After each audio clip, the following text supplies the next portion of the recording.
The rats didn't cause the Black Death. For centuries, we blamed them, told ourselves a neat little story about vermin carrying fleas spreading death through medieval Europe.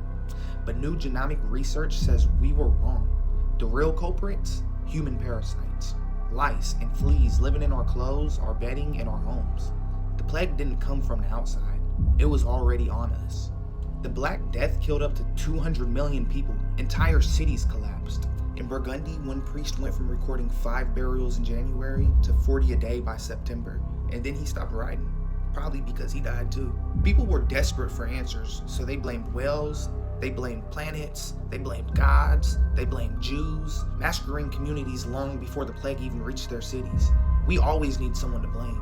We still do. But the real enemy was the infrastructure. Plague followed the Silk Road, hitched rides on trade ships, and ripped through Europe's busiest cities. The same networks that made people rich turned into highways for death. And then the disease evolved. Bubonic plague came from bites. Phenomic plague spread through the air and killed nearly everyone who caught it, sometimes in 24 hours.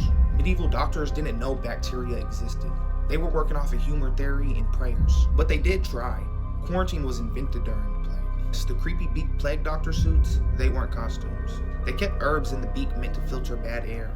Wrong idea, but the right instinct. Here's the part most people forget. The plague really never left us. It kept returning for 400 years. London in 1665, Marisol in 1720, Moscow in 1771. Even today, it still affects thousands a year. The lesson was never about rats. It was about systems, about how diseases move through populations, how we protect the powerful and blame the vulnerable, how we pretend private health exists when it never has. The lesson was never about rats. It was about systems, about how diseases move through populations and how we protect the powerful and blame the vulnerable, how we pretend private health exists when it never has. We learned all this in the 14th century.